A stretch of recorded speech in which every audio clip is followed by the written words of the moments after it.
Good morning to all. మనమందరము కూడా ప్రకటన గ్రంథము 2వ అధ్యాయమును గడిచిన దినములలో ఫస్ట్ పార్ట్గా ధ్యానించి ఉన్నాము. ఈ దినమున సెకండ్ పార్ట్ అనగా 2వ అధ్యాయంలోనికి మనము ప్రవేశిస్తూ ఉన్నాం. ప్రార్థన. మిక్కిలి ప్రేమ కనికరం కలిగిన మహోన్నతుడా, పరిశుద్ధుడా, పరలోకపు తండ్రి, మమ్మల్ని దీవించి ఆశీర్వదించి ఉదయకాలమున మీ బంగారు పాదముల చెంతకు నడిపించిన మమ్ములను, మా కుటుంబములను ఆశీర్వదించి గడిచిన దినములన్నీ కాచి కాపాడారు. స్తోత్రము స్తుతులు చెల్లిస్తున్నాం. దివ్యమైన ప్రకటన గ్రంథమును 2వ అధ్యాయంను ధ్యానించబోతుండగా మీ ప్రసన్నతను మాపై నిలపండి. మీ కాపుదల నిత్యము మాపై ఉంచండి. పరమ తండ్రి, మీ శక్తి చేత నింపండి. యేసయ్య, మా చేతిని పట్టుకొని నడిపించండి. ఆత్మ తండ్రి, మనోనేత్రములు వెలిగించి మీరే మాతో సూటిగా మాట్లాడి అన్ని విషయములను మాకు అర్థమయ్యే రీతిలో బోధించమని, ఈ కోడికను ఆశీర్వదించి ఫలిఫలితము అగునట్లుగా దీవించమని యేసయ్య నామములో అతి వినయంతో వేడుకుంటున్నాం పరమ తండ్రి. Amen, amen. గడిచిన దినములలో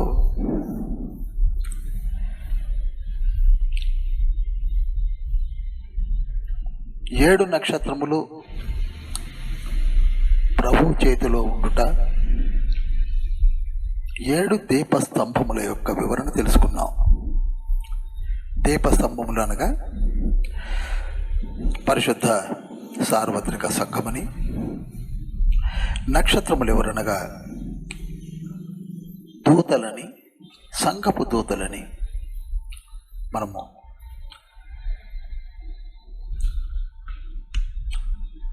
గడిచిన వారంలోనే తెలుసుకున్నాం. చాలా వరకు ఒక డౌట్ను ఎక్స్ప్రెస్ చేస్తారు. అదేమిటనగా, మీరు దూతలు అనగానే 5 స్టెప్ ఫార్ములా, ఎఫెసీయులు రాసిన పత్రిక 4వ అధ్యాయము 13వ వచనంలో ఉన్నటువంటి 5 డిజిగ్నేటెడ్ పీపుల్ వారితో పోల్చారు. అలా కాదనుకుంటా కేవలము కాపరి కొరకే అనుకుంటున్నాము అని అనుకునే వాళ్ళు తప్పకుండా ఉంటారు. సంఘపు దూత అనగా కేవలము కాపరి, సంఘ కాపరి మాత్రమే, తత్మ 4 డిజిగ్నేటెడ్ పర్సన్స్కి పర్సనల్కి సంబంధించింది కాదు అని ఒక ప్రశ్న రావచ్చు, వస్తుంది కూడా. మొట్టమొదటిగా గమనించవలసింది ఏమిటనగా, యాజ్ పర్ పెంటట్యూ ఆర్ తోరా ప్రకారంగా 1500 సంవత్సరములు మోషే ధర్మశాస్త్ర ప్రకారంగా ఒక ప్రధాన యాజకుడు ఉండేవాడు. అతను కూడా లేవి గోత్రములో నుంచే వచ్చేవాడు. కానీ ఆ ప్రధాన యాజకులు, ఆ బలులు, ఆ పాప క్షమాపణ నిమిత్తమై ఏర్పాటు చేయబడినటువంటి సమస్తమైనటువంటి నిబంధన బలులన్నిటిని కూడా ప్రభువే తీసివేసి ఆయనే దిగి వచ్చి ప్రధాన యాజకుడుగా మెల్కీసెదెకుగా జరిగించిన కార్యాలని మనం హెబ్రీ పత్రిక 7వ అధ్యాయం అంతట్లో కూడా మనం చదివినట్లయితే తెలుస్తుంది. ప్రభువు వచ్చిన తర్వాత ప్రభువు లేవి వంశస్థుడు కాదు. ప్రభువు యాజకత్వపు విలువలన్నిటిని కూడా మార్చాడు. అందుకే హెబ్రీ పత్రిక 7వ అధ్యాయం 12వ వచనంలో యాజక ధర్మాన్ని మార్చిన వాడు ప్రభు అయిన యేసుక్రీస్తు. ఇంతకంటే ఎక్కువగా ఇప్పుడు చెప్పవలసిన అవసరం లేదు. మరి ఎప్పుడైనా సందర్భం వచ్చినప్పుడు ఎక్స్ప్లెయిన్ చేస్తాను. కనుక ప్రియులారా, ఆ తండ్రి సంఘమును, పరిశుద్ధ సంఘమును పేతురు అనే అపోస్తుని ద్వారా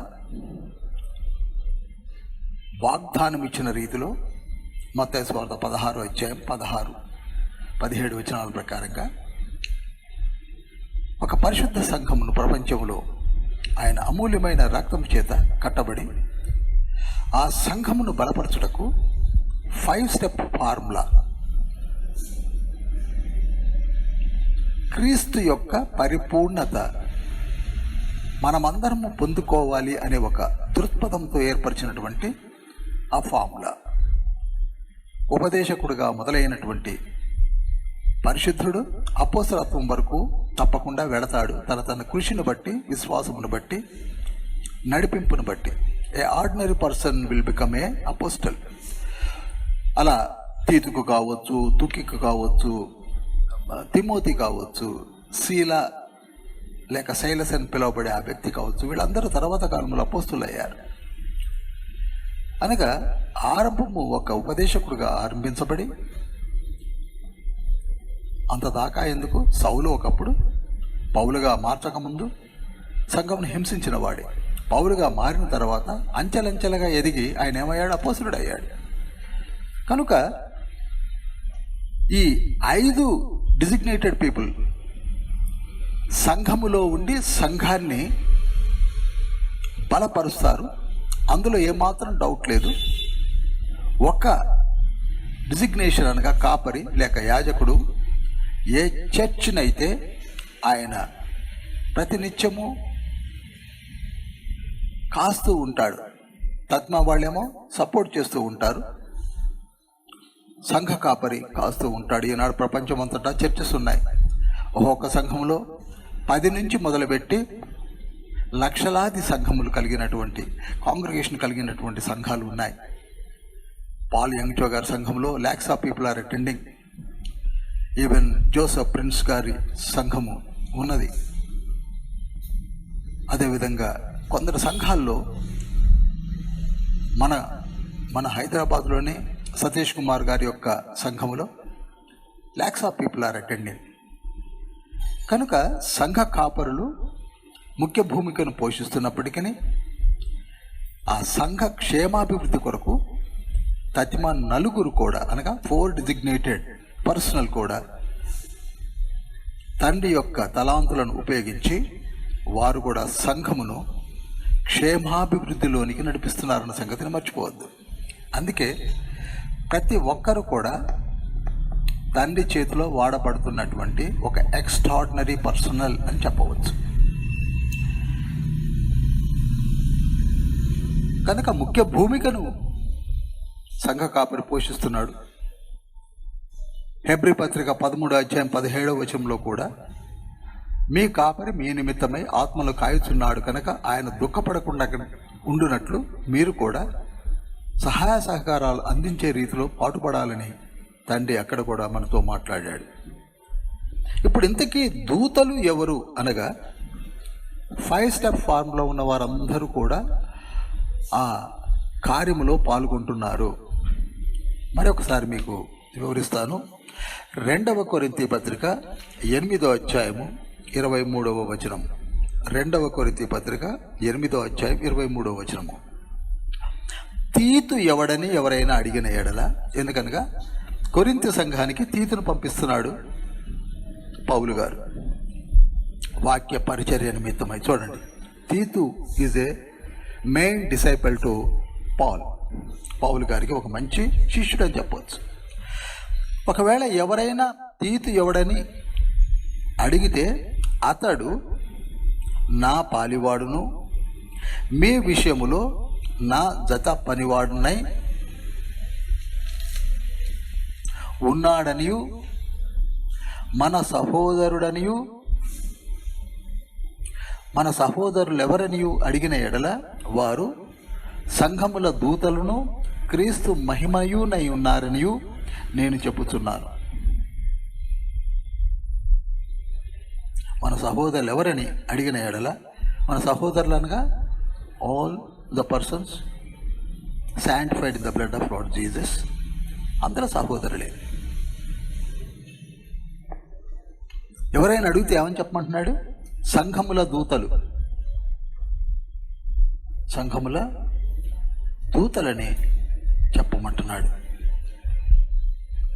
ఫుట్ నోట్లో మూల భాషలో అపోస్తలను కూడా చెప్పమంటున్నాడు. అనగా దేవునిచే అభిషేకించబడినటువంటి జనాంగము.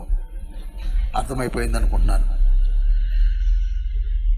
కాపరి ముఖ్య భూమిక పోషిస్తున్నప్పటికీ మిగతా 4 డిజిగ్నేటెడ్ పర్సనల్ వారు కూడా సంఘములో వారి వారి తలాంతులను బట్టి కార్యకలాపాలు జరిగిస్తూ సంఘమును బలపరుస్తూ ఉన్నారు. అలాంటి సంఘాలే ఇప్పుడు 7 ఉన్నాయి. పోతే మనం చూస్తున్నటువంటి సంఘాల్లో ఎవరో కొద్ది మందే కనపడుతున్నారు. తత్వం వాళ్ళకి ఆ ఇంపార్టెన్స్ ఇవ్వటం లేదు కనుక వారు అలా నిర్లిప్తులై ఉన్నారని చెప్తున్నాను నేను. Everybody is having their own assignment from the lord. తండ్రి ఇచ్చినటువంటి ప్రత్యేకమైన పనులు ఉన్నాయన్న సంగతిని మర్చిపోవద్దు. అందరూ కలయికే సంఘములో వారి వారి యొక్క తలాంతులను బట్టి వాడబడ్డమే సంఘ కార్యకలాపాలు అని నేను మీకు చెప్తున్నాను. ఇంకా వివరణగా చెప్పాలంటే 1 కొరింథీ పత్రిక 14వ అధ్యాయము, 1 కొరింథీ పత్రిక 14వ అధ్యాయంలో 26వ వచనం నుండి 33వ వచనం వరకు అక్కడ సంఘము ఏ విధంగా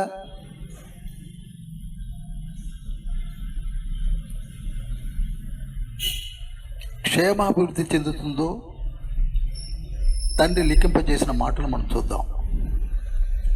చూడండి 26వ వచనంలో, సహోదరులారా ఇప్పుడు మీలో ఏమి జరుగుతున్నది? మీరు కూడి వచ్చినప్పుడు ఒకడు ఒక కీర్తన పాడవలనని ఉన్నాడు. చూడండి, ఒకరికి పాటలు పాడే దీవెన తండ్రి ఇచ్చాడు, అనగా ప్రైజ్ అండ్ వర్షిప్ చేయడం.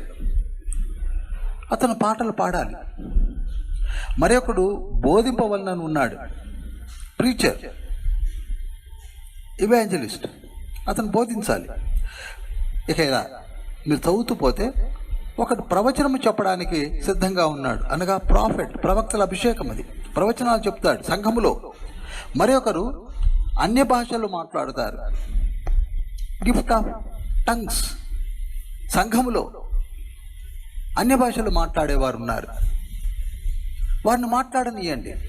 అదేవిధంగా ఇంకొకరు అన్య భాషలు అర్థం చెప్పే తలాంతు కలిగిన వారు ఉన్నారు, వారిని ఆ విధంగా చెప్పనీయండి అని అంటూ 33వ వచనంలో అంటాడు, అలాగే పరిశుద్ధుల సంఘము అన్నిటిలో దేవుడు సమాధానమునకే కర్తయే కానీ అల్లరికి కర్త కాడు. ఇక్కడ అందరూ కూడా సమాధానముతో ఒక క్రమము చొప్పున జరిగించండి, సంఘములో అల్లరి చిల్లరగా కాదు అని వివరించడం జరిగింది. కనుక ప్రియులారా, సంఘ క్షేమాభివృద్ధి చేయబడాలంటే అందరి యొక్క భూమిక తమ తలాంతులను బట్టి, తండ్రి ఇచ్చిన కృపను బట్టి వాడబడతారు. కనుక అందరూ కూడా ఈనాడు సంఘములో ముఖ్య భూమికను పోషించవలసిందిగా తండ్రి 5 స్టెప్ ఫార్ములాని ఏర్పాటు చేశాడన్న సంగతిని మర్చిపోవద్దు. ఇప్పుడు మొట్టమొదటి సంఘము పేరు అక్కడ వ్రాయబడి ఉన్నది, ఎఫెసులో ఉన్న సంఘము అన్నాడు తండ్రి.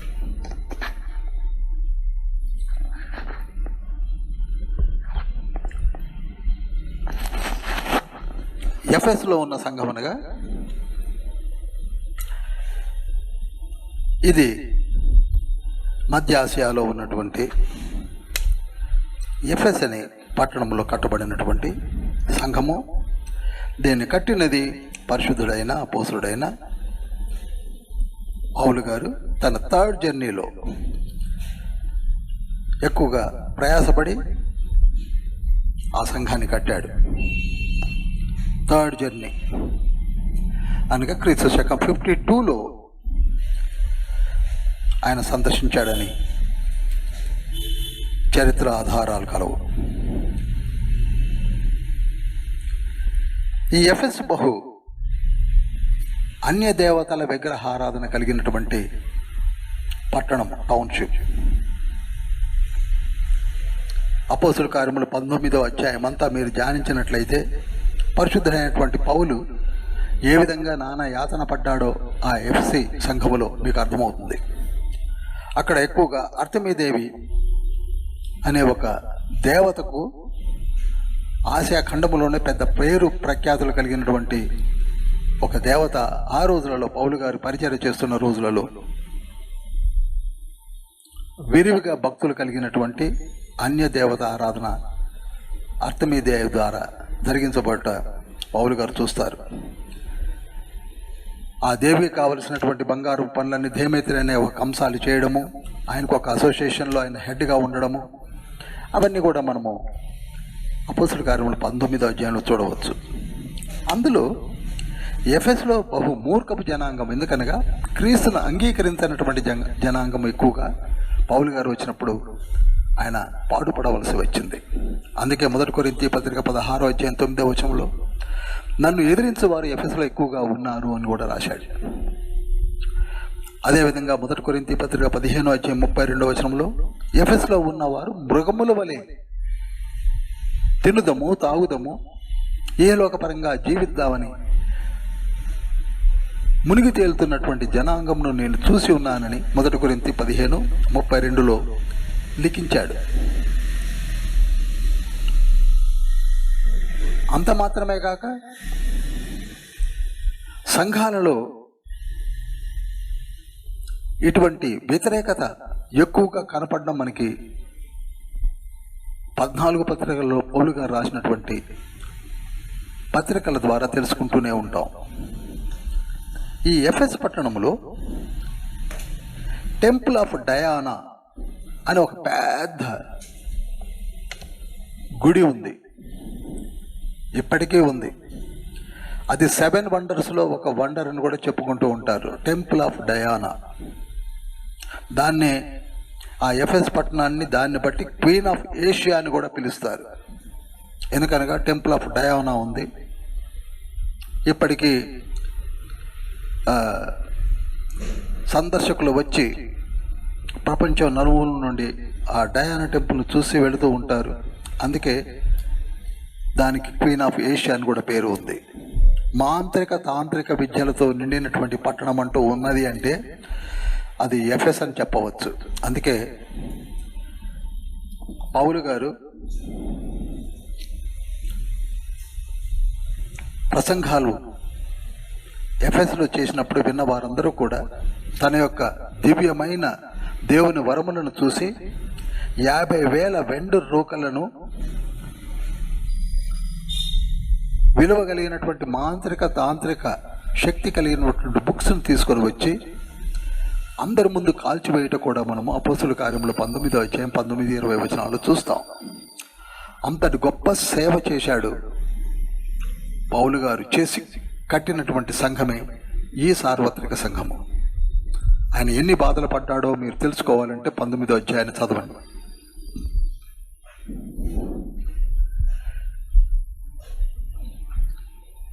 ఈ సంఘములో తండ్రి ఇలా కట్టబడినటువంటి సంఘము మీలో కొన్ని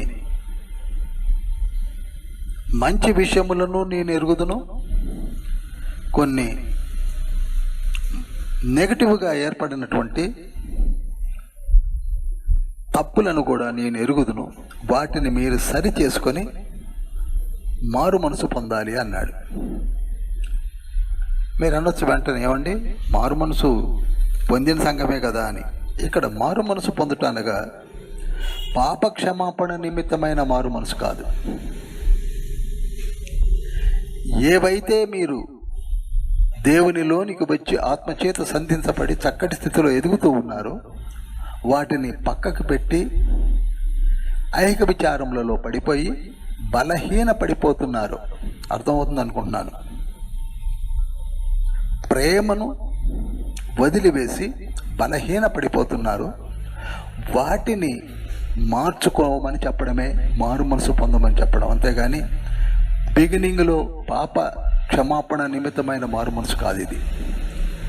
బలహీన పరిస్థితులను ఈనాడు మనలో కూడా మారు మనసు పొందిన తర్వాత అనేకులు, మరి ముఖ్యంగా కుటుంబాల్లో ఉన్నటువంటి ఆర్థిక పరిస్థితులు కావచ్చు, శరీర రుగ్మతలు కావచ్చు, సంఘ పరిస్థితులు కావచ్చు, ఇరుగు పొరుగు వారి పరిస్థితులు కావచ్చు, కుటుంబీకుల పరిస్థితులు కావచ్చు,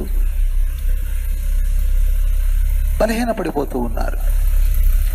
దేవుని యందు గడపడానికి కూడా సమయం లేని స్త్రీలు ఎంతోమంది ఉన్నారు ఉమ్మడి కుటుంబాల్లో. బైబిల్ చదవడానికి కూడా సమయం దొరకట్లేదు. మారు మనసు పొంది ఉన్నారు, ప్రార్థన చేయడానికి కూడా సమయం దొరకనటువంటి సంఘటనలు వాళ్ళలో ఉన్నాయి. అలా బలహీన పడిపోతున్నారు. మరికొందరు ధనము కొరకు రాత్రింబవళ్ళు రేయింబవళ్ళు పనిచేయవలసినటువంటి సంఘటనలు కనపడుతున్నాయి. ఈ సిచ్యువేషన్స్లో బలహీన పడిపోయిన విషయములను ఎత్తి చూపుతూ సంఘములోనికి దూరిన దుష్టశక్తులను కూడా తండ్రి పిన్ పాయింట్ చేసి మీ పట్టణంలో ఉన్నటువంటి పరిస్థితులను, సాతాను యొక్క అనుచరుల యొక్క క్రియలతో బలహీనపడిన పరిస్థితులను, వీటన్నిటిని వివరిస్తూ ఉన్నటువంటి minus and plus, dos and డోంట్స్ని తండ్రి ఈ 7 సంఘాలకు వివరిస్తున్నటువంటి 2-3 అధ్యాయాలు మనం ధ్యానిస్తూ ఉన్నాం. కనుక ఇక్కడ ఎఫెసు సంఘంలో ఉన్నది ఏమిటనగా, నీవు అపోస్తులు కాని వారిని గుర్తుపట్టావు. అపోస్తులు అని చెప్పుకుంటున్నారు, అపోస్తులు కానివారు. ఈనాడు కూడా మన దగ్గర అపోస్తులను అందరూ పెట్టుకుంటున్నారు టైటిల్స్. మీరు కూడా చూస్తున్నారు, మనము చూస్తున్నాం. ఈ రోజుల్లో అందరి ముందు కూడా డాక్టర్ అన్న మాట, అపోస్తుడు అన్న మాట, రెవరెండ్ అనే మాట, ఇవన్నీ అందరూ పెట్టుకుంటున్నారు, నిర్భయంగా పెట్టుకుంటున్నారు. నిజంగా అపోస్తలత్వం వారిలో ఉందో లేదో వారే ఆలోచించుకోవాలి. డాక్టర్ అనగా 66 పుస్తకములను క్షుణ్ణంగా చదివి వివేచించగలిగినటువంటి దక్షత, అంత మాత్రమే కాక దేవుని యొక్క రెవల్యూషన్స్ కలిగి దేవుని సంఘములను సరిగ్గా గవర్నెన్స్ చేసే శక్తి కలిగిన వారు అపోస్తలులను పెట్టుకోవచ్చు. కానీ మరి ఇప్పుడు పెట్టుకునేవారు ఎలా పెట్టుకుంటున్నారో వారి విఘ్నతకే వదిలివేద్దాం. నిజమైన అపోస్తలు కూడా ఉన్నారు, ఉత్తిగా పెట్టుకునేవారు కూడా ఉన్నారు. 2 కొరింథీ పత్రిక 11వ అధ్యాయం 13-14 వచనాల ప్రకారంగా ఉత్తి వారు కూడా పెట్టుకుంటున్నారు. అలాంటి వారిని గుర్తుపట్టిన వారే ఈ ఎఫెస్లో ఉన్నటువంటి సంఘము. ఇక ఇది మీరు చదవవచ్చు. దీనిలో మరి ముఖ్యంగా మైనస్ పాయింట్స్ ఏమిటనగా, మొదట నీకుండిన ప్రేమను నీవు వదిలివేసితివని నేను నీ మీద తప్పు ఒకటి మోపవలసి ఉన్నది. ఇక్కడ you have left the first love అనే ఒక మైనస్ కనపడుతుంది, మైనస్ యాటిట్యూడ్ కనపడుతుంది ఎఫెస్లో. They left but not lost the love. వారు వదిలివేశారే కానీ పోగొట్టుకొనలేదు. గమనించాలి, ఆ ప్రేమను వదిలివేశారు, దేవుని ప్రేమను పోగొట్టుకోలే. నీకున్న ప్రేమను వదిలివేశావు because of your busy attitude of life. చాలా జాగ్రత్తగా ఆలోచించండి. భార్యాభర్తలు కూడా చూడండి, పెళ్ళైన కొత్తలో ఎంత ప్రేమగా అనురాగంగా ఉంటారో ఆఫ్టర్ సమ్ ఇయర్స్ ఆ ప్రేమ తగ్గిపోతూ తగ్గిపోతూ తగ్గిపోతూ తగ్గిపోతూ వస్తుంది. ఎందుకని అనగా ఆ మొట్టమొదటి ప్రేమ లేదా అంటే ఉన్నది, ప్రేమ అలానే ఉన్నది కానీ తగ్గుతూ వచ్చింది. అలానే కొత్తగా మారు మనసు పొంది కొత్తగా ఉన్నటువంటి సంఘములలో ఉన్నటువంటి ప్రేమ ఈనాడు తగ్గుతూ వచ్చేసింది. నీలో అంతటి మొదటి స్థితి లేదు అని తండ్రి జ్ఞాపకం చేస్తున్నాడు ఇక్కడ. అలాంటి సిచ్యువేషన్లో నుండి మీరు మారాలి. మారు మనసు పొందడం అనగా ఎక్కువగా ఈ బలహీనత కనపడుతున్నది కనుక మార్చుకోండి మీ యాటిట్యూడ్ని, మరలా మొదటి స్థితికి రండి. ఈనాడు ఎంతమంది నిజంగా గుండె మీద చేసుకొని చెప్పండి, మారు మనసు పొందిన కొత్తలో ఉన్నటువంటి బలమైనటువంటి డిటర్మినేషన్స్ కానివ్వండి, సమర్పణ కానివ్వండి, బైబిల్ పఠనం కానివ్వండి, ప్రార్థనలు కానీ ఇప్పుడు అలా ఉన్నాయా? అలా ఉంటే ధన్యులే. కానీ తగ్గిపోతే ఎఫ్ఎస్ సంఘముతో మాట్లాడిన మాటలు మనకు వర్తిస్తాయి. ఒకవేళ మీరు తొందరగా మారినట్లయితే ఏ జీవ ఫలములు తినట పోగొట్టుకున్న ఆదాం వలె ఉండకుండగా మీకు ఆ ఫలములు భుజించనిచ్చే అవకాశమును నేను సిద్ధపరిచి ఉంచాను. నికలాయితుల బోధలను మీరు అసహించుకుంటున్నారు. నికలాయితుల బోధలు అనగా దేవునికి వ్యతిరేక బోధలు, దేవుని యేసుక్రీస్తు ప్రభువుని ఒకటిగా అంగీకరించినటువంటి బోధలు, వైవిధ్యమైనటువంటి బోధలు, వ్యతిరేకమైనటువంటి బోధలు, వాటిని గురించి ఏవేవో కొత్త కొత్త సిద్ధాంతాలను తీసుకొని వచ్చి దేవుడు వేరని, క్రీస్తు వేరని, అది వేరని, ఇది వేరని ఏవేవో చెప్పుకునే బోధలు, వీటినే నికలాయితుల బోధలు. ఇంతకంటే లోతులోనికి నేను ఇప్పుడు తీసుకొని వెళ్ళిన నికలాయిత్ is one of the greatest person ఒకప్పుడు. తర్వాత ఏమయ్యాడు? పడిపోయాడు. జ్ఞానం ఎక్కువై పర్వర్ట్ అయి పడిపోయిన వాడు ఎవరంటే నికలాయిత్ అని చెప్పవచ్చు. ఇంతవరకు చాలు. అటువంటి బోధలను అసహించుకుంటున్నారు, చాలా మంచిది.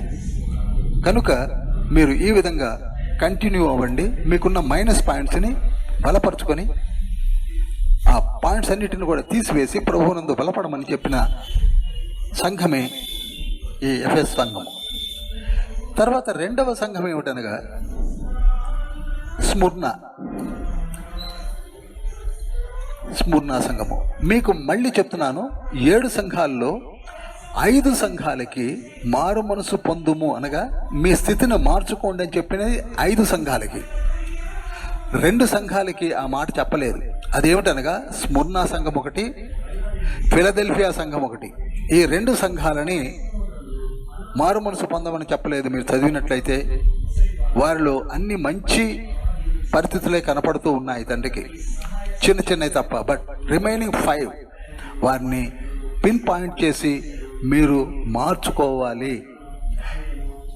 సంఘములలో మనమందరము సంఘ సభ్యులమే, మనమందరం మంచిగా ఉండవచ్చు. కానీ కొన్ని దుష్ట శక్తులు దూరాయే, వాటిని మీరే పిన్ పాయింట్ చేసి వారిని బయటికి తరమాలి, మీరే వారిని మార్చాలి, అటువంటి దుష్ట శక్తులను రానియకుండా చూసుకోవాలి అని తండ్రి మనకి చెప్తున్నాడు. గమనించండి. ఇప్పుడు స్ముర్ణ సంఘము ప్రకటన గ్రంథం 2:8-11 ఉంటుంది. ఈ సంఘము ప్రస్తుతము దీని పేరు ఇజ్మిర్, IZMIR, ఇజ్మీర్ అని పిలువబడుతుంది. నోట్ చేసుకోండి, IZMIR, ఇజ్మీర్. కొందరు అజ్మీర్ అంటారు, బట్ ప్రొనౌన్సియేషన్ ఇది ఇజ్మీర్, IZMIR. ఇది టర్కీలో ఉన్నది. ఈ స్ముర్ణ సంఘం ఎక్కడుందండి? టర్కీలో ఉన్నది. దీన్ని ఇజ్మీర్ అని పిలువబడుతుంది. దీనిలో పెద్ద ఓడరేవు కూడా ఉన్నది, మంచి ఓడరేవు కలదు. దీనినే స్ముర్ణ సంఘం అని పిలువబడుతుంది. ఇది అన్య జనాంగము ఎక్కువగా మారు మనసు పొంది ప్రభువును రక్షకుడుగా అంగీకరించినటువంటి సంఘమే స్ముర్ణ సంఘము. ఇందులో ప్లస్ పాయింట్ ఏమిటంటే తండ్రి చెప్తున్నాడు, నీ శ్రమను దరిద్రతను నేను ఎరుగుదును, అయినను నీవు ధనవంతుడివే అంటున్నాడు తండ్రి. చక్కటి అప్రిషియేషన్ దొరుకుతున్నది ఏమిటనగా, నీ శ్రమను దరిద్రతను నేను ఎరుగుదును, అయినను నీవు ధనవంతుడివే.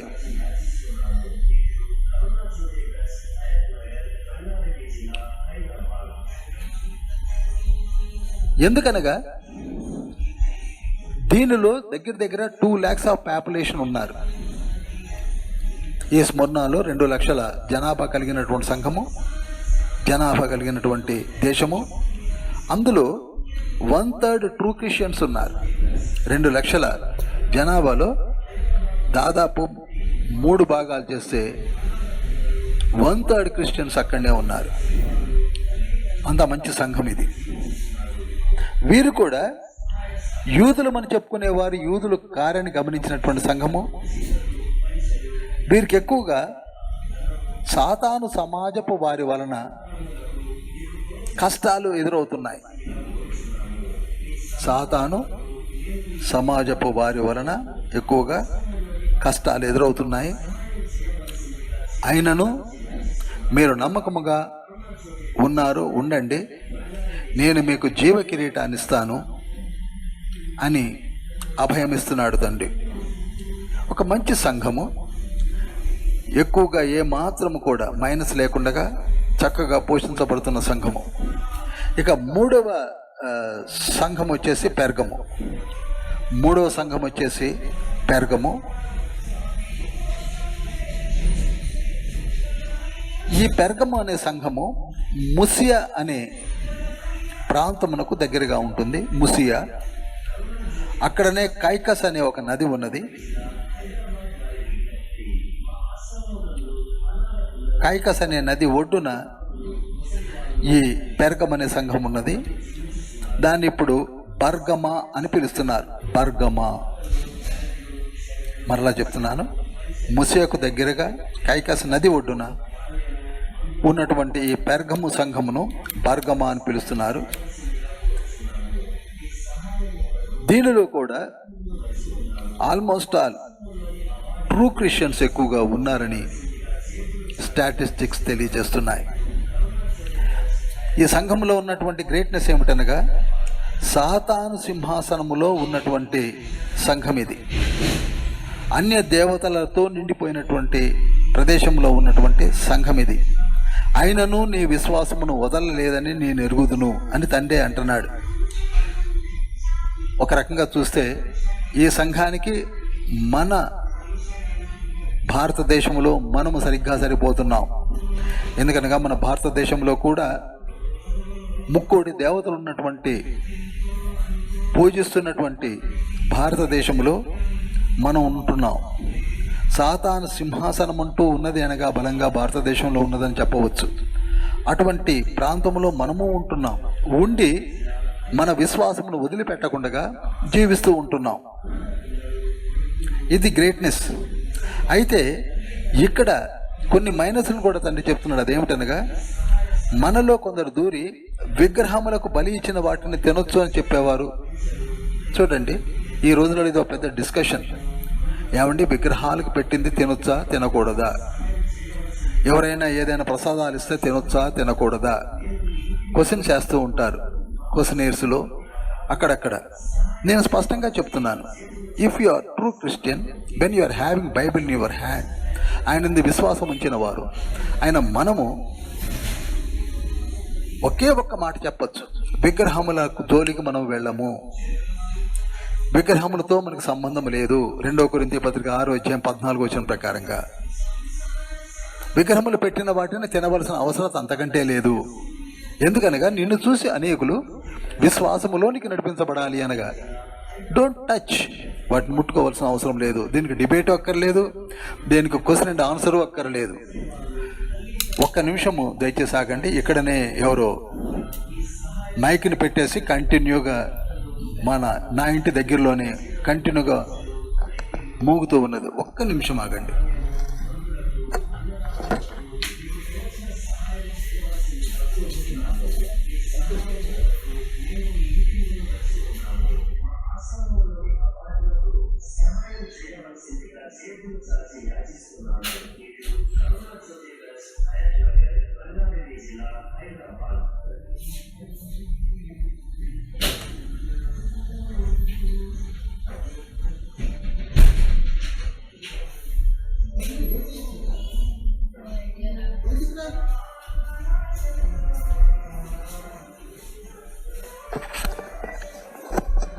చూడండి, డిస్టర్బెన్స్ అంటే ఇలానే ఉంటుంది. ఎవరో ఆటోని ఇక్కడ పెట్టేసి ఆ డ్రైవర్ లేకుండా వెళ్ళిపోయాడు.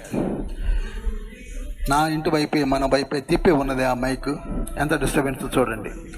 సాతాను సింహాసనంలో నీవు కాపురు ఉన్నావని నేను ఎరుగుదును, అయినను నీ విశ్వాసము వదలలేదని ఎరుగుదును అని పెర్గము సంఘముతో చెబుతున్న మాటలు మనకు కనపడుతున్నాయి. విగ్రహములకు బలి ఇచ్చిన వాటిని తినుట జరుగుతుందని కనుక ఈ రోజులలో కూడా మీరు ఒకే ఒక మాట చెప్పాలి. మనకు కొన్ని నియమాలు ఉన్నాయండి.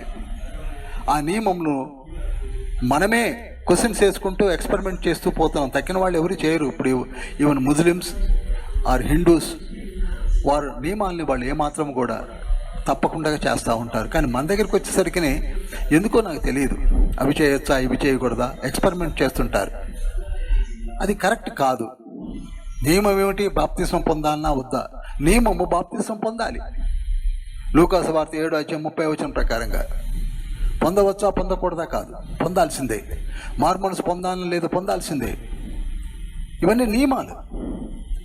యేసయ్య రక్తం కావాల్సిందే పాపక్షమాపణ నిమిత్తమే. అవసరమా అంటే అవసరమే, అది నియమం. That's all. అదేవిధంగా విగ్రహములకు బలి ఇచ్చిన వాటిని తినొచ్చా తినకూడదా? తినక్కర్లేదు. మన దేవుడు విగ్రహాలకు ఇచ్చిన తినమని ఎక్కడ చెప్పటం లేదు, బైబిలే చెప్తుంది. ఆ తర్వాత బిలాము బోధలు అనుసరించేవారు నీలో ఉన్నారు. బిలాం అంటే ఏంటంటే, బిలాము ఒక ప్రవక్త, మీకు బాగా తెలుసు. ఆ ప్రవక్త డబ్బుకు ఆశపడి ప్రవచనాలు చెప్పడము, డబ్బుకు ఆశపడి ఎవరైనా శపించమంటే శపించడము చేటుకు పూర్ణవాడు. చూడండి, ఎప్పటి బిలాము సంఖ్యాకాండంలో కనపడే బిలాము ఇతను 22 అధ్యాయంలో ఉంటాడు. ప్రకటన గ్రంథంలో కూడా తండ్రి పెర్గము యొక్క సంఘంలో జ్ఞాపకం చేస్తున్నాడు. తండ్రి ఏది మర్చిపోడు. ఈనాడు కూడా బిలాము లాంటి బోధకులు మన మధ్యలోనికి వచ్చేశారు, సంఘాల్లోకి వచ్చేశారు. అందుకే పెర్గములో చెప్తున్నాడు, మీ సంఘములో డబ్బు కొరకు బోధలు చేసేవారు ఉన్నారు, బయలుదేరారు, జాగ్రత్త అని. వారికి ఉదయం లేకపోతే సాయంత్రం దాకా బిజినెస్గా ఆలోచిస్తున్నారు. బిలాము వంటి వ్యక్తులు బయలుదేరారు. ప్రవక్తలమని చెప్పుకొని డబ్బుల కొరకు సేవ చేసేవారు బయలుదేరారు. ప్రాఫిటబుల్ క్రూసేడ్స్ అంటూ ఉన్నాయి ఈ రోజులలో. ఉంటే ఎవరైనా స్పీకర్ని పిలిస్తే ఎంత డబ్బులు వస్తాయని ఆలోచించేవారు బయలుదేరారు. ఖర్చులు పోను ఎంత మిగులుతాయి మనకి. వీరందరూ కూడా బిలాము బోధలను అనుసరించి నడిచేవారని చెప్పవచ్చు. నికులాయితుల బోధలు కూడా ఉన్నాయని చెప్తున్నాడు పెర్గములో. అనగా ప్రభువుని దేవుని అంగీకరించినటువంటి బోధలు ఈనాడు మనకు వచ్చేసాయండి. ఎన్ని సంఘాలు, 5000 denominations are there in the world today. అర్థం పర్థం లేనటువంటి బోధలతో వచ్చేసారు. డాక్టర్స్ని పట్టుకొని రకరకాలైనటువంటి డాక్టర్స్తో వచ్చేసారు. ఎవరు కూడా మారు మనసు కానీ పరలోక రాజ్యం గురించి చెప్పరు. ఏంటేంటో చెప్తారు, ఎక్కడనో ఉన్న విషయాలు ఎత్తుకుంటారు. పరలోక రాజ్యాన్ని ఎప్పుడు వదిలేశారు, మారు మనసును అంతకంటే పట్టించుకోరు. కనుక మీరు ఈ -3 ఒకటి ఏంటంటే, విగ్రహాలకు బలి ఇచ్చిన వాటిని తినట గురించి ఆలోచించవద్దు. దొంగ ప్రవక్తలను మీలో ఎవరైనా వచ్చి దూరి చేసే వారిని పక్కకు పెట్టమని. అందుకే రోమిలు రాసిన పత్రిక 16వ అధ్యాయం 17వ వచనంలో ఉంటుంది, పక్కకు పెట్టమని చెప్పడం.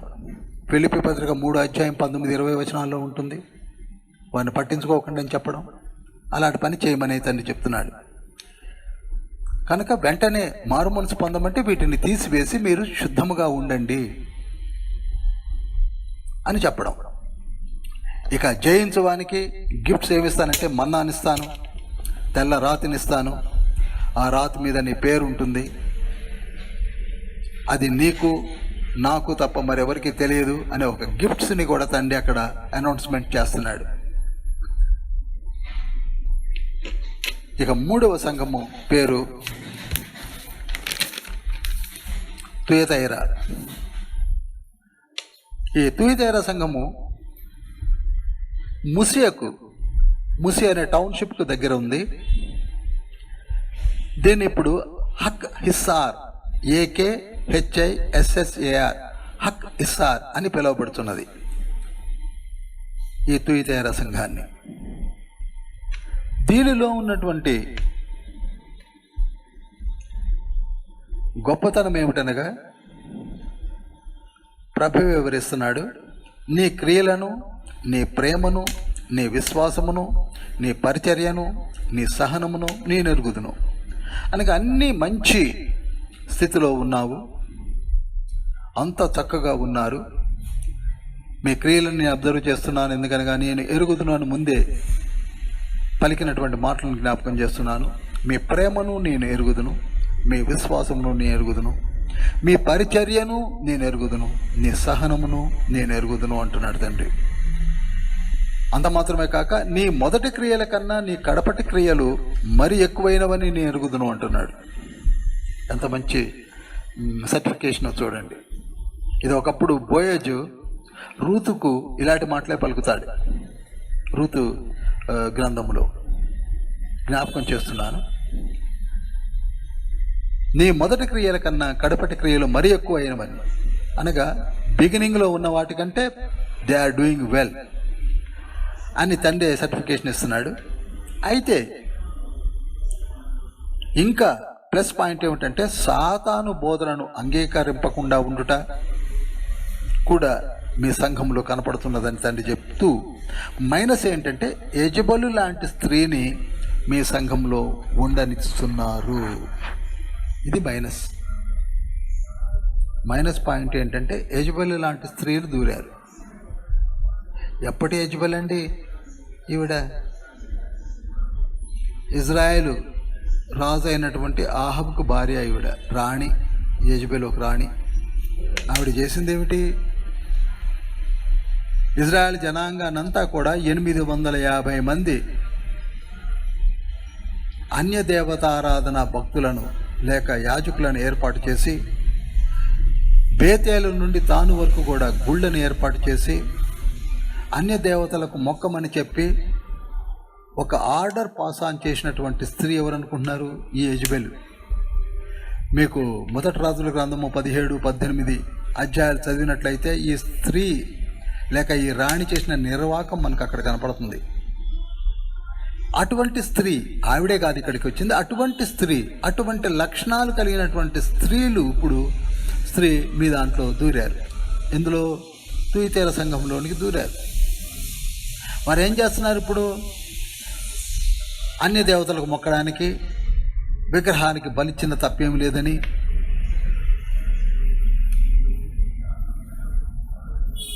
కొందరు బోధకులు నేను విన్నానండి, పేర్లు చెప్పను కానీ,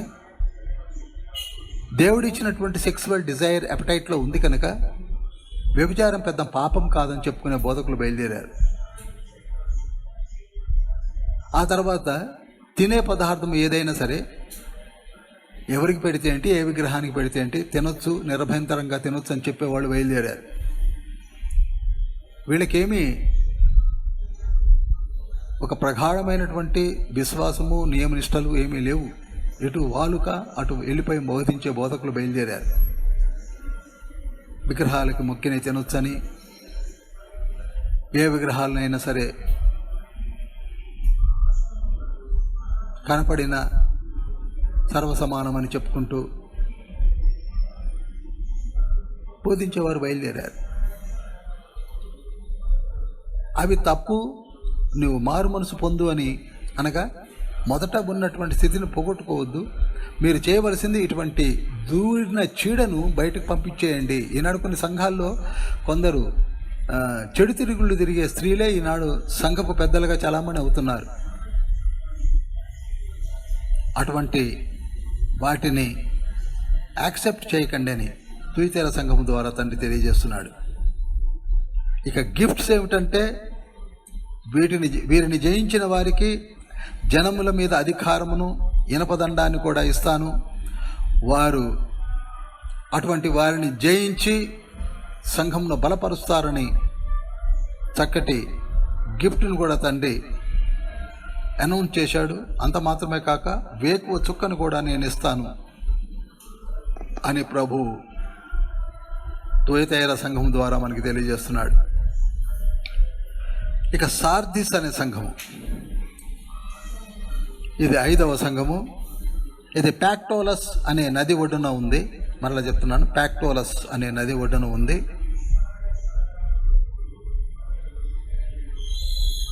ఇప్పుడు దాన్ని సట్ కల్లాసి అని పిలువబడుతున్నది.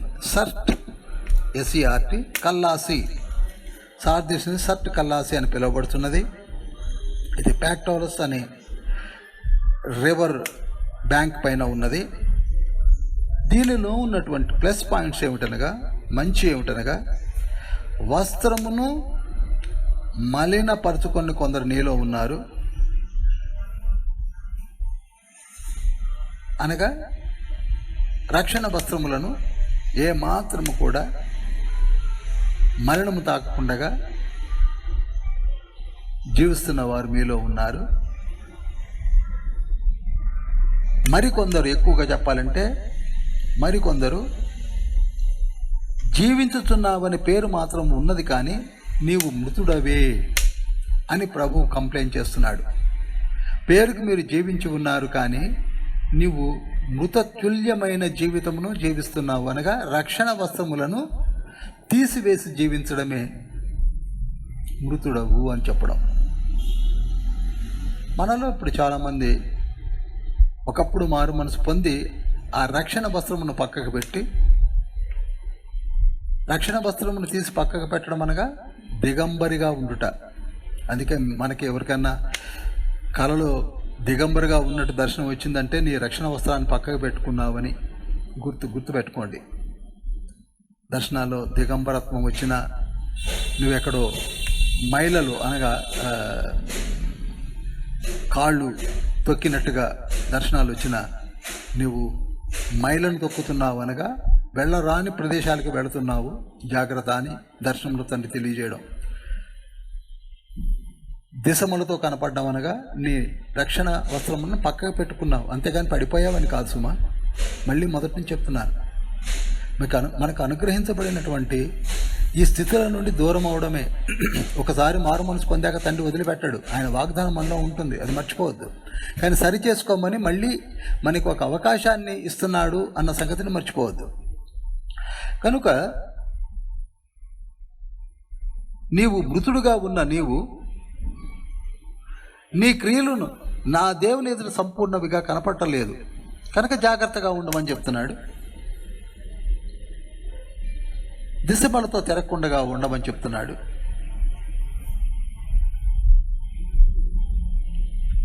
అలా ఉన్న వారికి గిఫ్ట్స్ ఏమిటంటే,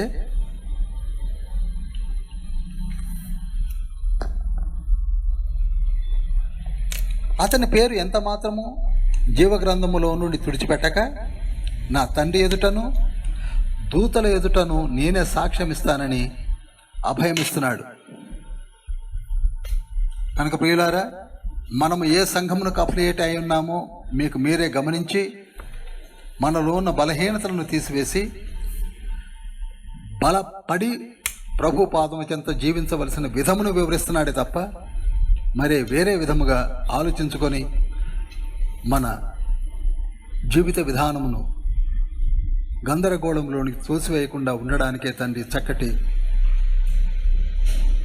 వాక్కులను మనకు వినిపిస్తున్నాడు. తర్వాత సంఘము ఫిలదెల్ఫియా. ఇది ఒక మంచి సంఘము. నేను ముందే చెప్పాను, వెరీ గుడ్ సంఘాలంటూ ఉన్నాయి రెండిట్లో. అంటే ఒకటి స్మరణ, రెండోది ఫిలదెల్ఫియా. ఇది సార్దిస్కు 25 మైళ్ళ దూరంలో ఉత్తరాన ఉన్నది. మరలా చెప్తున్నాను, ఫిలదెల్ఫియా సంఘం ఎక్కడుందంటే సార్దిస్ సంఘానికి 25 మైళ్ళ దూరంలో సౌత్ ఈస్ట్లో ఉన్నది. ఇది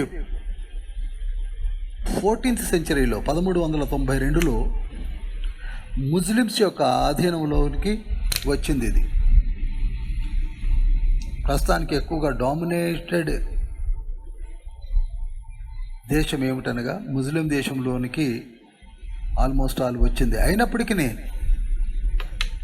ముస్లిం ఆధీనంలోనికి వచ్చినప్పటికీ దీన్ని సిటీ ఆఫ్ గాడ్ అని పిలుస్తున్నారు. అనగా ముస్లిమ్స్ యొక్క డామినేషన్లోనికి, గవర్నమెంట్లోనికి వచ్చినప్పటికీ ఈ ఫిలదెల్ఫియా సంఘము ద సిటీ ఆఫ్ గాడ్ అని పిలువబడే సంఘముగా బలంగా ఉన్నటువంటి సంఘము. ఎంత గొప్పతనమో చూడండి.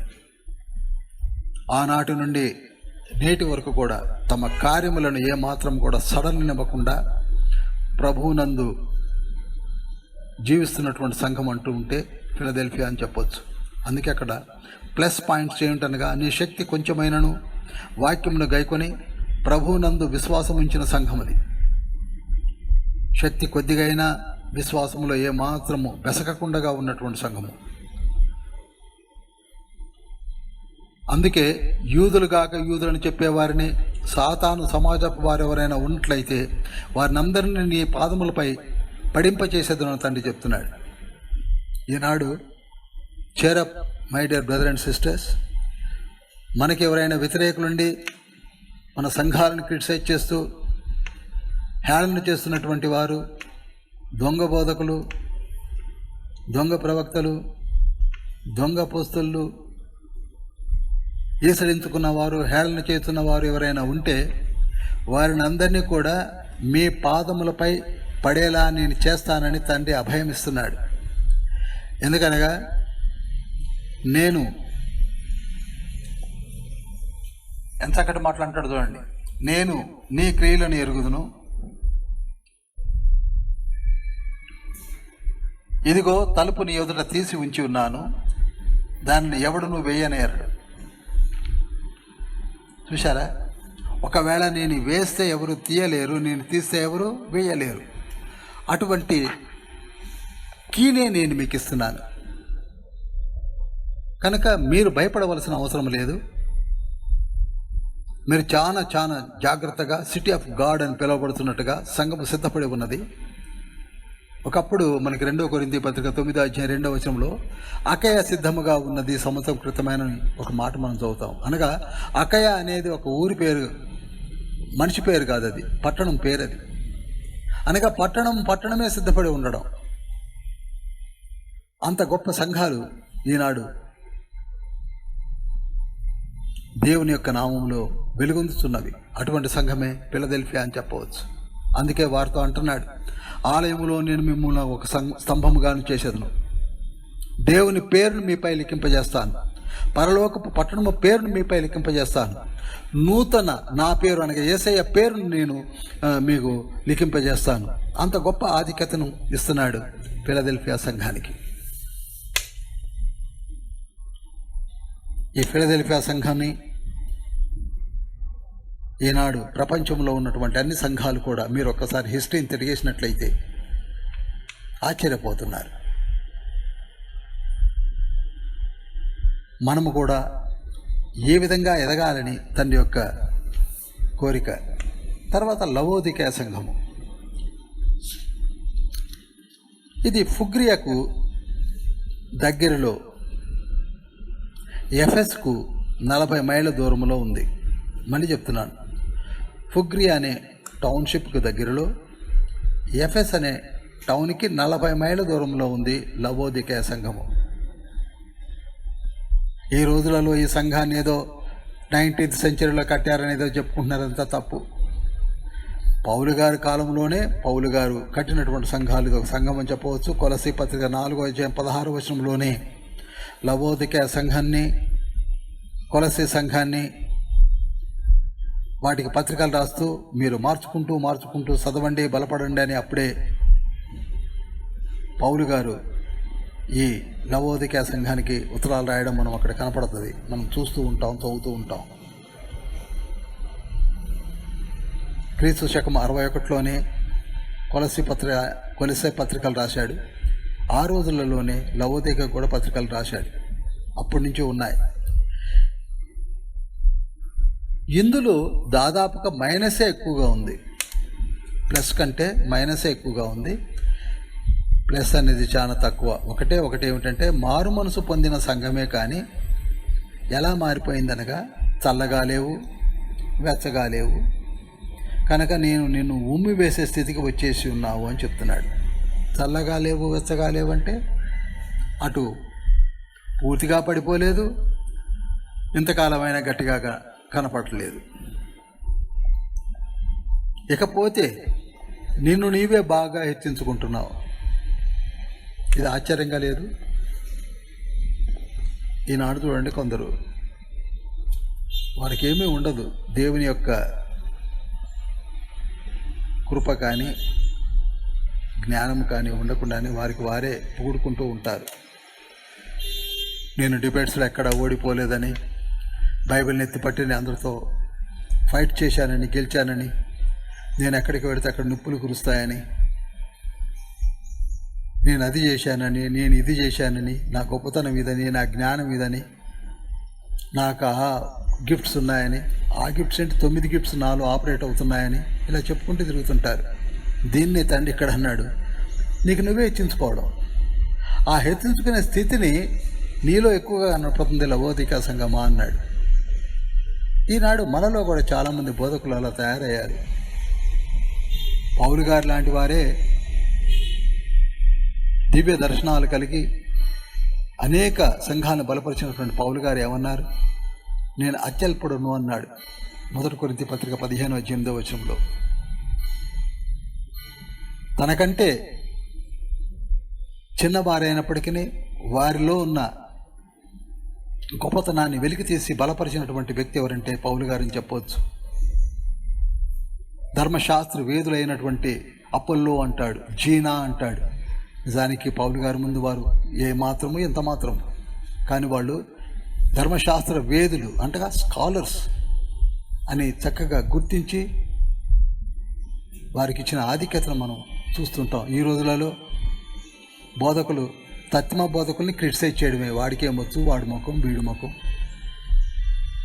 తనకున్న జ్ఞానం ఎవడికి లేదనుకుంటూ తను తాను హెచ్చించుకుంటారు. దాన్ని ఇక్కడ అంటున్నాడు, నిన్ను నువ్వు బహుగా హెచ్చించుకుంటున్నావు. తర్వాత ఒక 4 పాయింట్లు చెప్తున్నాడు.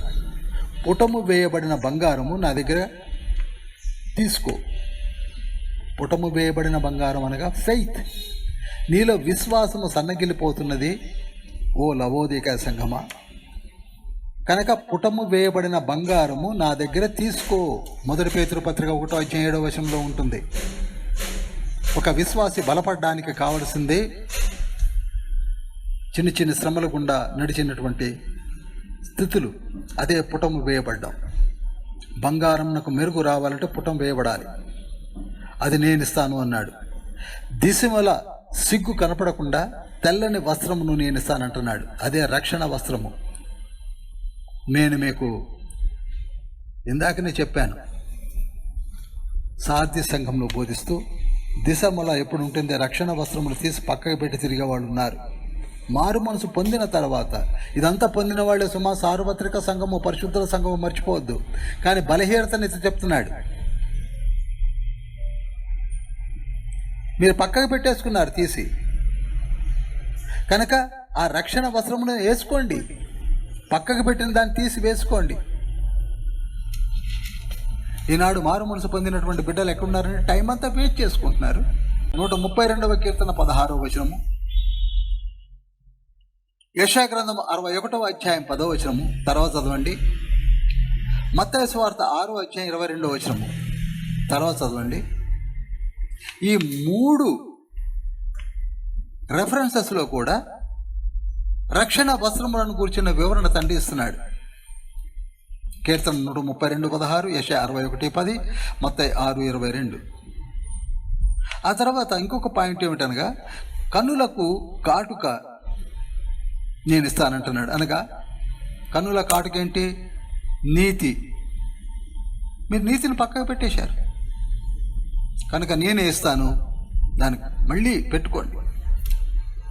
పక్కకు పెట్టిన దిగంబరిగా తిరుగుతున్న వస్త్రములు మరీ ధరించండి. మీ విశ్వాసమును బలపరచుకోండి. మీకు కొన్ని కష్టాలు వస్తున్నాయి, నాకు తెలుసు. అందుకే నన్ను ప్రేమించే వారిని గద్దించి శిక్షించుతున్నాను. మీరు కష్టాలు వస్తున్నాయంటే దేనికి అనుకుంటున్నారు? మిమ్మల్ని సరి చేయడానికి నేను ఇస్తున్న కష్టాలు అని చెప్తున్నాడు. ఎందుకంటే నేను గద్దిస్తాను. హెబ్రీ పత్రిక 12:5-7 ఏమని ఉంటుంది? తండ్రి చేత గద్దించబడిన వారు కుమారులు అవుతారు. ఒకవేళ తండ్రి గద్దించకపోతే వాళ్ళు దుర్భేజులు అవుతారు, పనికిరాని వాళ్ళు అవుతారని అక్కడనే చెప్పాడు. నేను మిమ్మల్ని గద్దిస్తున్నాను అనగా మిమ్మల్ని రెక్టిఫై చేస్తున్నాను, సరి చేస్తున్నాను. సామెతల గ్రంథం 3:12 కూడా అదే ఉంటుంది. తండ్రి శిక్షకు ఒబే అయిన వారే రక్షించబడతారు, మార్పు చెందుతారు. ఏ తండ్రి అయినా ప్రేమిస్తున్నాడంటే గద్దిస్తాడు. అదే పని నేను చేస్తున్నాను. కనుక మీరు ఈ 4 విషయాలు, ఒకటేమిటి? మీ ఫెయిత్ను మరలా పుటమ వేయబడిన బంగారం వలె మెరుగు పెట్టుకోండి. రెండవది, దిశమల కనపడకుండా మీరు ఒకప్పుడు పొందిన రక్షణ వస్త్రములను మరలా వేసుకొని ఉండండి, పక్కకు పెట్టకండి. మూడవది, మీ కనులకు నీతి అనే కాటుకను నేను ఇస్తున్నాను. ఆ నీతిని మరలా మీరు నెరవేర్చుకోండి. 4వది, నేను మిమ్మల్ని గద్దించి శిక్షించున్నాను కనుక వెంటనే సరి చేసుకున్నట్లయితే మీరు మరలా బలపడతారు అని లవోదిక సంఘాన్ని చెప్తూ, గిఫ్ట్ ఏమిటంటే, నేను మరలా మీ వద్దకు వచ్చి తలుపు తడుతూనే ఉన్నాను. నా స్వరము విని తలుపు తీసి మీరు నన్ను ఆహ్వానించినట్లయితే మిమ్మల్ని అందరినీ కూడా నేను నా కుడి పార్శ్వమున కూర్చుండబెట్టుకొని సింహాసనములో మీకు అధికారాన్ని ఇస్తాను అని తండ్రి 2-3 అధ్యాయాల్లో 7 సంఘాలకి మెరిట్స్ డిమెరిట్స్ని కూడా వివరించి బలపడమని దూతలకు చెప్తూ మనతో మాట్లాడుతున్నాడు. అయితే ఒక చిన్న విషయాన్ని చెప్పి ముగించేస్తాను, సమయం అయిపోయింది. 4వ అధ్యాయంలో 1వ వచనంలో ఈ సంగతులు జరిగిన తర్వాత నేను చూడగా అని ఉంటుంది. ఏ సంగతులు జరిగిన తర్వాత చెప్పాలి. ఈ 7 సంఘాలకి దిద్దుబాటు లేఖలు రాయమని చెప్పాడు తండ్రి. నేను రాసిన తర్వాత అని అర్థమవుతుంది అనుకుంటున్నాను. ఒకసారి బయటకు చెప్పండి, అర్థమవుతుందని. హలో హలో హలో సరే, ఎవరు మాట్లాడలేదు. వినపడుతుందా నా మాటలు? రైట్. ఈ సంగతులు జరిగిన తర్వాత నేను చూడగా అనగా ఏ సంగతులు జరిగిన తర్వాత? 7 సంఘాలకి దిద్దుబాటు లేఖలు రాయమని చెప్పాడు యేసయ్య. రాసిన తర్వాత నేను అనగా అపోస్తలుడైన యోహాను నేను చూడగా పరలోకములోనికి ఎక్కి రమ్మనే ఒక స్వరమును విన్నాను అని చెప్తున్నాడు. దీనిని ఈ రోజుల్లో చాలామంది అదే సంఘము ఎత్తబడుట, అదే పిలుపు అన్నారు. సరే, అదే నెక్స్ట్ మనము మరలా గురువారం ధ్యానించే అంశం అనుకోండి. గుర్తు చేస్తున్నది ఏమిటంటే, ఇక్కడ లేఖలు ఇంకా పూర్తిగా రాసి just he close the book. ఈ సంఘటనలు జరిగిన తర్వాత, నేను రాయడం జరిగిన తర్వాత నాకు వచ్చిన ఇన్స్ట్రక్షన్స్ ఏమిటంటే, నువ్వు పైకి ఎక్కిరా యోహాను, నీకు నేను చూపవలసినవి చాలా ఉన్నాయని యేసయ్యే పిలవడము యోహాను విన్నాడు. దీన్ని వీరు సంఘం ఎత్తబడ్డం అని చెప్తున్నారు. ఎంతవరకు ఆమోదయోగ్యంగా ఉందో మీరే ఆలోచించండి. మీరే చెప్పండి, మీరే ఆలోచించండి. ఆ ప్రీ ట్రిబులేషన్లో ఆ మాటకి ఈ వాక్యానికి ఏమైనా సంబంధం ఉన్నదా? సరే, ఇంకొకటి, ఈ తప్పులు దిద్దుకోండి అని చెప్పినటువంటి 2 అధ్యాయాల్లో వీరు తప్పులు దిద్దుకోవడానికి సమయం ఇస్తాడా ఇవ్వడా తండ్రి? వీళ్ళు ఎప్పుడు దిద్దుకున్నారు? వెంటనే సంఘం లేచిపోద్దంటారు. వీళ్ళు దిద్దుకోవాలి కదండి. ఎఫెస్ సంఘమా, నీలో ఇదివరకు ప్రేమ లేదు అని తండ్రి గద్దిస్తూనే ఉన్నాడు కదా. స్ముర్నా సంఘమా, నువ్వు జాగ్రత్తగా ఉండు. పెరగమ సంఘమా, నువ్వు సాతాను సింహాసనంలో ఉన్నావు. తుయితేర సంఘమా, నీలో యజబలిన స్త్రీ ఉంది, దాన్ని తీసేయాలి. సార్థి సంఘమా, నీవు వస్త్రములను తీసివేసి తిరుగుతున్నావు, మైలపరుచుకొని తిరుగుతున్నారు కొందరు. లవోదిక సంఘమా, నువ్వు వెచ్చగాలేవు, చల్లగాలేవు అని చెప్తుంటే వీటిని సరిచేసుకోవాలి కదండి. ఈ తప్పులను సరిచేసుకున్నాకనే కదా పరిశుద్ధమైన సంఘం ఎత్తబడే సంఘంగా మార్చబడేది. ఆ బలహీనతలు మనలో ఇంకా ఉన్నాయి, సరిచేసుకోండి. ఇంకా మీరు యాకోబు వలె ఉన్నారు, ఇజ్రాయేల్గా మారండి అని తండ్రి చెప్తున్నాడు కదా. యాకోబు ఇజ్రాయేలు అని తండ్రి పిలుస్తున్నాడంటే, యాకోబు పాత జీవితం కలిగినవాడు, ఇజ్రాయేలు కొత్త జీవితం కలిగినవాడు. అదేవిధంగా మనల్ని సరిచేసుకోమని చెప్తున్నప్పుడు, మనం సరి చేసుకోక మునిపే ఎత్తపడ్డామని 4వ అధ్యాయాన్ని చెప్పేశారంటే there is no meaning at all. కనుక ఆలోచించండి దయచేసి. ఇవి సరి చేసుకోబడిన తర్వాతనే సంఘము సిద్ధపడిన తర్వాత అప్పుడు 19వ అధ్యాయంలో పెళ్లి కుమారుడు సిద్ధముగా ఉన్నాడు, పెళ్లి కుమార్తె సిద్ధముగా ఉన్నది. మనము సిద్ధపడ్డాక తీసుకొని వెళ్ళే ర్యాప్చర్ని ఇప్పుడే తొందరపడ్డారు వీళ్ళు సిద్ధపడడానికి టైం ఉన్నది, గమనించాలి. ప్రభువు ఈ వాక్కులను దీవించి ఆశీర్వదించునుగాక. ఆమెన్. ప్రార్థన. మహోన్నతుడా, పరిశుద్ధుడా, పరలోకపు తండ్రి, మమ్మల్ని దీవించి ఆశీర్వదించి మీ బంగారు పాదం చెంత ప్రకటన గ్రంథం 2వ అధ్యాయం 3వ అధ్యాయంలో ధ్యానించున్నాము. మీరు మాతో మాట్లాడి ఉన్నారు. ప్రతి సంఘములో ఉన్నటువంటి క్రియలను మీరు వివరించి ఉన్నారు. మంచి క్రియలను, చెడ్డ క్రియలను కూడా మీరు వివరించి ఉన్నారు. మాలో బలహీనపడుతున్నటువంటి మేము, మీరు హెచ్చరించిన రీతిలో మరొక మారు మేము మా బలహీనతలను తీసివేసి మీ పాదం చెంత బలపడి రక్షణ వస్త్రములను పక్కకు పెట్టిన వారమైన మేము రక్షణ వస్త్రములు ధరించి దిశములతో కనపడకుండగా మీ బిడ్డలుగా తెల్లని వస్త్రము ధరించిన వారమై మీరు ఇచ్చిన గిఫ్ట్స్ను పొందుకున్నటకు మమ్మల్ని మేము సరిచేసుకొని అనేకులను సిద్ధపరిచి స్థిరపరిచి పరిశుద్ధ సంఘములో మీరు అనుగ్రహించిన 5 స్టెప్ ఫార్ములాలో మేమందరము కూడా కాపరికి తోడుగా నీడగా ఉంటూ ఉపదేశకులు మొదలుకొని సువార్థికులు, ప్రవక్తలు, అపోస్తులు మేమందరము కలిసి మీ రాకడలో ఈ సంఘములను మేము బలపడి అనేకులను రక్షించి మీ పాదముల చెంత జయకేతములతో మీ రాక కొరకు ఎదురు చూసే సంఘముగా మమ్ములను, మా కుటుంబాల్ని, మా గర్భఫలమును దీవించి ఆశీర్వదించి సిద్ధపరచమని యేసయ్య ప్రశస్త నామములో వేడుకుంటున్నాం పరమ తండ్రి. ఆమెన్.